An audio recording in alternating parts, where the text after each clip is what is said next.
আসসালামু আলাইকুম সবাইকে। একদম ফ্রিতে টুকরো কাপড় দিয়ে এত সুন্দর একটি ড্রেস আপনারা কিভাবে তৈরি করবেন সেই ভিডিওটি আজকে আপনাদের সাথে শেয়ার করব। অবশ্যই সম্পূর্ণ ভিডিওটি দেখবেন।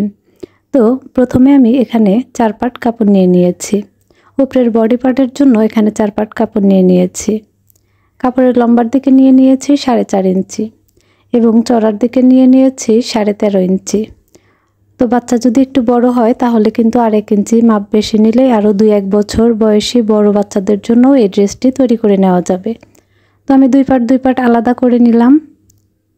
এবার এখানে আমি যে কাঁধের ফিতাটি হবে সেটির জন্য কাপড় নিয়ে নিয়েছি 2 পাট। কাপড়ের লম্বার দিকে নিয়ে নিয়েছি 3 ইঞ্চি এবং চওড়ার দিকে নিয়ে নিয়েছি 8 ইঞ্চি। এবার কাপড় দুটোকে উল্টোভাবে ভাঁজ দিয়ে সেলাই করে নিব। এভাবে ভাঁজ করে সেলাই করে নিতে হবে দুটো অংশই। তো আমি সেলাই করে নিয়েছি। এবার একটি সেফটি পিনের সাহায্যে কাপড় দুটি আমি উল্টিয়ে নেব। তো ফিতার অংশের যে কাপড়টি সেটি আমি এখন এভাবে টেনে ধরে ধরে উল্টিয়ে নিচ্ছি। একদম সহজ এবং খুব অল্প সময়ে কিন্তু এই জামাটি তৈরি করে ফেলা যায়। আর এটি কিন্তু আমি টুকরো কাপড় দিয়ে তৈরি করেছি। জামার বেঁচে যাওয়া অংশ দিয়ে কালার ম্যাচিং করে কিন্তু খুব সুন্দরভাবেই তৈরি করা যায়। তো কাপড়ের একটি পার্ট আমি সরিয়ে নিচ্ছি। প্রথমটি সোজা দিকে রেখে আমি কাপড়ে যতটুকু মাপ আছে এর মাঝ বরাবর একটি মার্ক করে নিব। তো এর মাঝখান বরাবর আমি একটি মার্ক করে নিচ্ছি। এবার এখান থেকে মাঝখান থেকে ধরে 2.5 ইঞ্চিতে আমি আরেকটি মার্ক করে দিচ্ছি এবং অপর পাশেও আমি একইভাবে 2.5 ইঞ্চিতে আরেকটি মার্ক করে নিব। তো মার্ক করে নেওয়া হয়ে গিয়েছে। এবার এই ফিতার অংশটি আমি এখানে এভাবে বিছিয়ে রাখবো এবং এপাশেও আমি একইভাবে বিছিয়ে রাখবো। বিছিয়ে রাখার পর অন্য কাপড়টি উল্টো দিকে এভাবে বিছিয়ে নিয়ে সেলাই করে দিব। তো আমি সেলাই করে নিয়েছি। এবার অপর সাইডের যে কাপড়টি আছে সেটিও আমি একইভাবে সেলাই করে দিব। তো এর জন্য প্রথমে আবার এখানে আমি কাপড়টি নিয়ে নিয়েছি এবং এটিও আমি মাঝখান বরাবর মার্ক করে নেব এবং এই পাশ থেকে 2.5 ইঞ্চিতে মার্ক করব এবং অপর পাশ থেকেও 2.5 ইঞ্চিতে মার্ক করে নেব।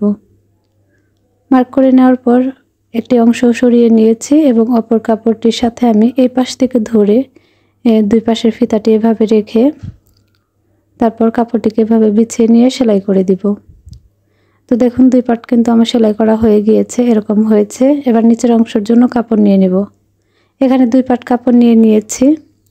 কাপড়ের লম্বার দিকে নিয়ে নিয়েছি আমি 9 ইঞ্চি এবং চওড়ার দিকে নিয়েছি 36 ইঞ্চি এবং নিচের দিকে আমি বডি পার্টের কাপড় দিয়ে পাইপিনের মতো তৈরি করে নেব। এর জন্য আমি চওড়ার দিকে 2 ইঞ্চি এবং লম্বার দিকে একই সমান 36 ইঞ্চি মাপ নিয়ে নিয়েছি। এবার একটি করে পার্ট আমি সরিয়ে নিচ্ছি।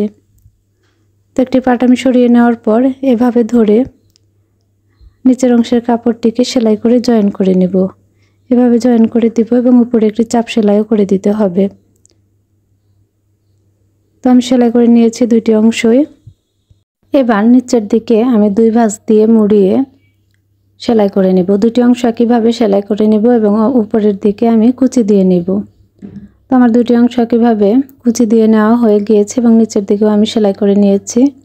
এবার বডি পার্টের সাথে নিচের অংশটি জয়েন করে নেব। এর জন্য আমি নিচের অংশটি উল্টো পাশে এভাবে সেলাই করে দিব এবং অপর সাইডেও আমি উল্টো দিকে ধরে এভাবে বিছিয়ে নিয়ে সেলাই করে দিব। তো এখানে আমার সেলাই করে নেওয়া হয়ে গিয়েছে। তো এভাবে সেলাই করে নিয়েছি। এবার কাপড়টিকে উল্টিয়ে নেব। উল্টিয়ে নেওয়ার পর হাতার 2 সাইডে আমি 1 ইঞ্চি কাপড় রেখে তারপর সেলাই করে দিব। এভাবে লম্বালম্বিভাবে সেলাই করে নেব। দেখুন কত সুন্দর একটি ড্রেস তৈরি হয়ে গিয়েছে। সবাই ভালো থাকবেন, সুস্থ থাকবেন। আল্লাহ হাফেজ সবাইকে।